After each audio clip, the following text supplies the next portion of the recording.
पास क्या है, पूर्ण संख्या।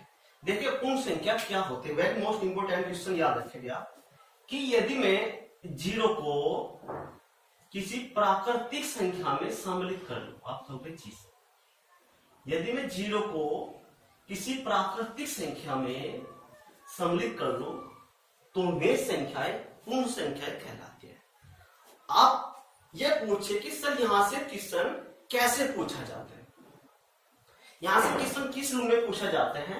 आपसे पूछा जाएगा कि क्या, यदि मैं ये कहूं कि पूर्ण संख्याएं क्या होती है, आप कहोगे सर जो संख्या, यानी आपका ये होता है होल नंबर। होल नंबर यानी प्राकृतिक पूर्ण संख्याएं, यानी ये संख्याएं आपको 0-20 में सम्मिलित करना होगा और प्राकृतिक संख्याएं भी आपको सम्मिलित करना होगा। क्वेश्चन कैसा पूछा जाता है, क्वेश्चन पूछा जाता है कि बताइए क्या 0 पूर्ण संख्या है, 0 क्या पूर्ण संख्या, आप कहोगे जी सर 0 एक पूर्ण संख्या है, पूरी संख्या है। यहां ध्यान रखिएगा। चलिए यहां से ऐसे ही क्वेश्चन पूछा जाता है, यदि किसी प्राकृतिक संख्या में 0 को सम्मिलित कर ले जाए तो ये संख्या आपकी पूर्ण संख्या कहलाती है। चलिए उसके बाद हमारे पास है पूर्णांक संख्या। पूर्णांक संख्याएं क्या होती है, यानी आपको यह समझनी बात है कि पूर्णांक संख्या, पूर्णांक संख्या क्या होती है। आप कहोगे सर कैसी होती है पूर्णांक संख्या। पूर्णांक संख्या ऐसी संख्या, यानी जिस संख्या में, जिस संख्या को यदि मैं यहां पर 0 लिखता हूं, आप कहोगे जी सर 0 से आगे आने वाली सारी संख्याएं होती है मेरे प्यारे भाई प्लस में लिखी जाती है। यहां पर अनंत तक लिखी जाती है, यानी +1 +2 +3 +4 +5 +6, यानी अनंत तक ऐसी संख्या होगी। ठीक 0 से पहले जो संख्या होगी यानी -1 -2 -3 -4 और -5, यानी ∞ जो इस रूप की संख्याएं होगी, ये सारी संख्याएं क्या कहलाएगी, पूर्णांक संख्या कहलाएगी। यदि मैं आपसे ये पूछूं, यदि मैं आपसे ये पूछूं कि -5 क्या पूर्णांक संख्या है, क्या पूर्णांक संख्या है, आप कहोगे जी सर -5 एक पूर्णांक संख्या है, क्योंकि 5 एक पूरा अंक है। ठीक है, यानी ये पूर्णांक संख्या हमारे पास 2 प्रकार की हो सकती है। कौन कौन सी पूर्णांक संख्या 2 प्रकार की हो सकती है, जो संख्या 0 से इस साइड होगी वे कैसे पूर्णांक कहलाओगे मेरे प्यारे भाई, वे आपके कहलाओगे धनात्मक पूर्णांक। बहुत इंपॉर्टेंट, यानी हम Z+ बोल सकते हैं। ठीक है, जो संख्या होगी माइनस में, यानी ये वे क्या कहलाएगी आपके ऋणात्मक पूर्णांक। ऋणात्मक पूर्णांक। आप कहोगे सर यहां से क्वेश्चन कैसा पूछा जाता है, बिल्कुल सही बात है। क्वेश्चन पूछा जाता है कि क्या 0 कैसी पूर्णांक है, धनात्मक पूर्णांक है या फिर ऋणात्मक पूर्णांक है। आप कहोगे सर 0 ना तो धनात्मक पूर्णांक है, ना धनात्मक पूर्णांक व ऋणात्मक पूर्णांक, यानी ये मान सकते हैं कि 0 ना तो धनात्मक पूर्णांक होती है और ना मेरे प्यारे भाई ऋणात्मक पूर्णांक होती है। ये इंपोर्टेंट क्वेश्चन है। चलिए उसके बाद हम देखते हैं कि क्या कैसी संख्या 0, ये इंपोर्टेंट क्वेश्चन है मेरे प्यारे भाई, 0 धनात्मक पूर्णांक होती है ना ही ऋणात्मक पूर्णांक होती है। उसके बाद नेक्स्ट हेडिंग आ जाता है हमारा अभाज्य संख्याएं। क्या होती है अभाज्य संख्याएं। अभाज्य संख्याएं यहां से क्वेश्चन 100% पूछा जाता है और आपको वो पढ़ना भी होगा और आपको ध्यान में भी रखना होगा। यानी अभाज्य, सॉरी ये करते हैं कि भाज्य संख्या,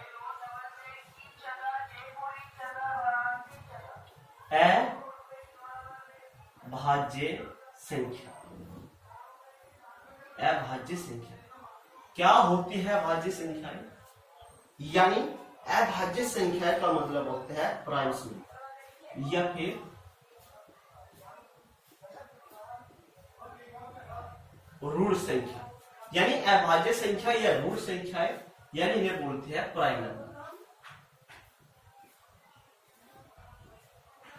क्या बोलते हैं, प्राइम नंबर बोलते हैं। आपका फिर चीज तो अभाज्य संख्याएं रूट संख्या कैसी होती है? यहां होती है सवम व एक के अतिरिक्त कोई और गुणनखंड ना हो। ठीक है,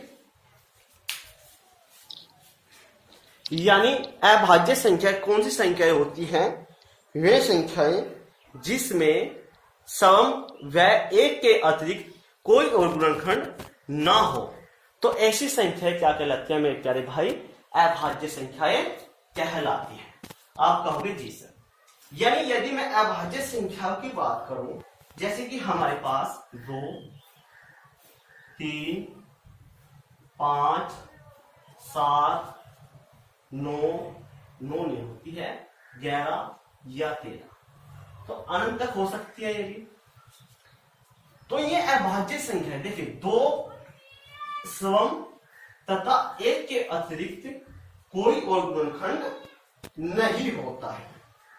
ठीक है, जैसे कि 2 का यदि मैं गुणनखंड की बात करूं तो कितने गुणनखंड होते हैं 2 के? आप कहोगे सर 2 एकम 2, 1 एकम 1, इसके गुणनखंड है 1 और गुणा 2। इसी प्रकार यदि आप 3 के देखते हैं तो 3 के होते हैं 3 एकम 3 और 1 एकम 1, यानी इसके जो अभाज्य गुणनखंड है 3 गुणा 1। इसी प्रकार 5 के यदि देखते हैं 5 एकम 5, 1 एकम 1, 5 गुणा 1। इसी प्रकार 7 के 1 गुणा 7 और 11 का 11 गुणा 1 और 13 का 13 गुणा 1। या तो सवम गुणनखंड है, जैसे कि 2 है तो 2 होगा या फिर 1 होगा। क्या आप देखते नहीं है कि 3 या 1 होगा, 5 के लिए 5 या 1 होगा, 7 11 के लिए 11 या 1 और 13 के लिए 13 या 1 होगा। यानी एक और अपने अलावा कोई तीसरा गुणनखंड नहीं है। तो इसका क्या मतलब है? इसका मतलब है कि ये सब संख्याएं कैसी होती है?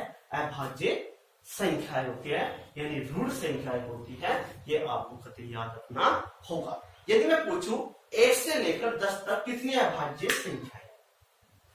यदि मैं आपसे ये पूछना चाहूं कि 1 से लेकर 10 तक कितनी अभाज्य संख्याएं, आप कहोगे सर कैसे पूछूं? यानी 1 से लेकर 10 तक कितनी अभाज्य संख्या? देखिए कितनी अभाज्य संख्याएं है। ठीक है, भाई सबसे पहले हम देखते हैं कि 2 से अभाज्य संख्या क्या होती है। 1 से लेकर जो 10 तक अभाज्य संख्या होती है वो क्या होती है? 2 और 5, 2, 3 और 5 और 7 और आपका 9 नीचे, यानी कितनी संख्या होती है? 4 अभाज्य संख्या।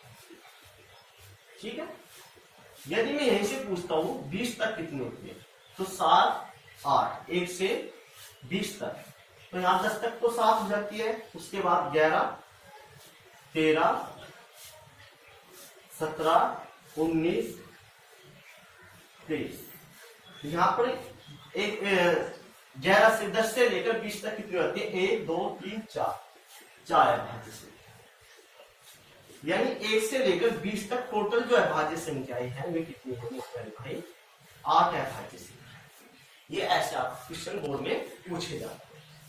चलिए यहां पर आ जाती है वेरी मोस्ट इंपोर्टेंट कि सहअभाज्य संख्या कैसी होती है।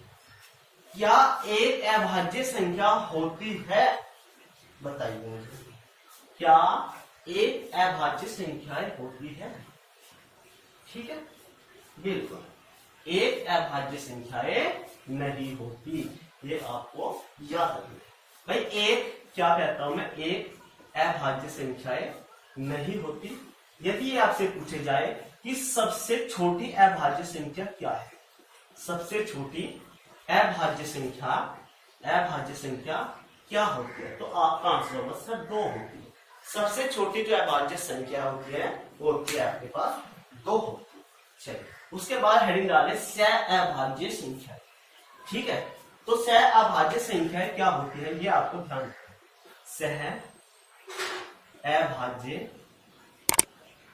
सहअभाज्य संख्या क्या होती है? को प्राइम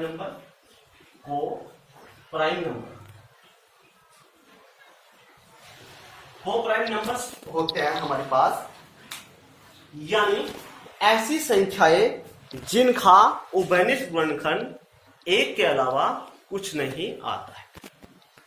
ये संख्याएं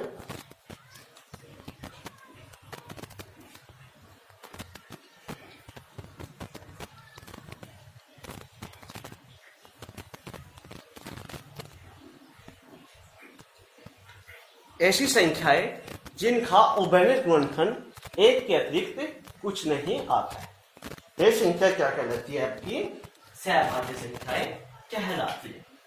यानी वे संख्याएं जिनका उभयनिष्ठ गुणनखंड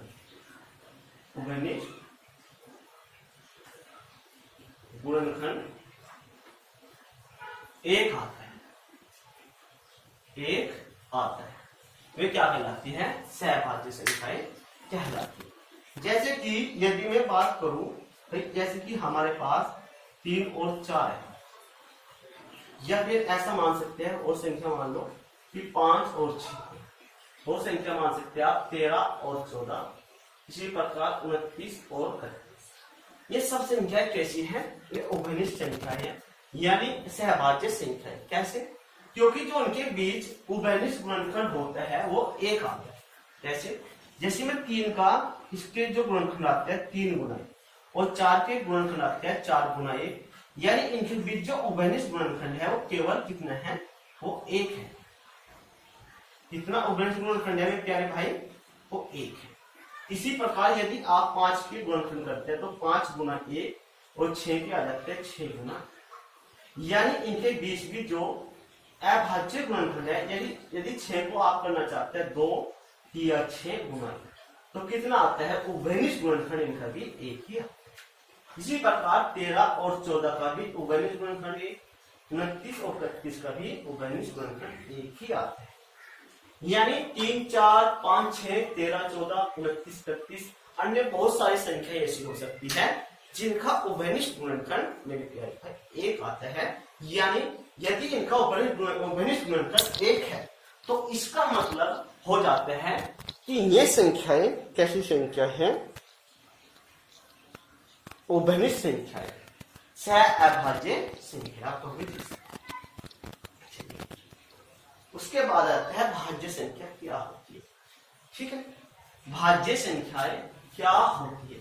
यानी भाज्य संख्या क्या होती है? वे संख्याएं जिनके गुणनखंड 2 से अधिक आते हैं, यानी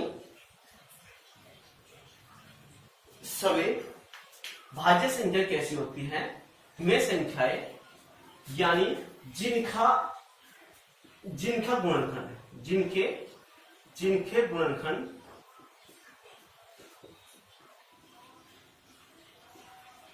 सम ऐसे लिख सकते हैं, सेवम व 1 के अतिरिक्त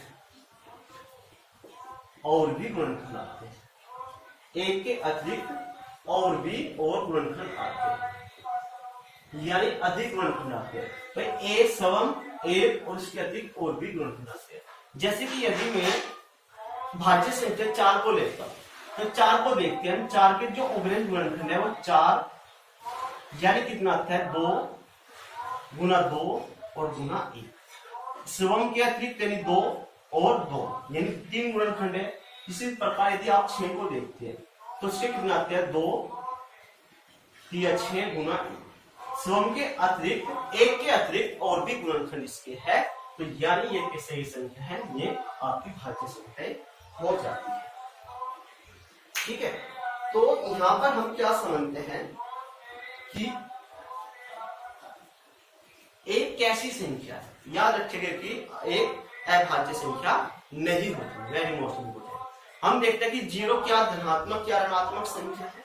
आपको सर देखिए, आपको कितनी बात ध्यान रखनी है जो पेपरों में बहुत ज्यादा पूछी जाती है। सबसे पहली बात आपको ध्यान रखनी है कि दो सबसे छोटी अभाज्य संख्या क्या भाई, सबसे छोटी अभाज्य संख्या, ठीक है। एक जीरो प्राकृतिक संख्या नहीं होती, यानी जीरो प्राकृतिक संख्या नेचुरल नंबर नहीं होती है, और एक अभाज्य संख्याएं नहीं होती है।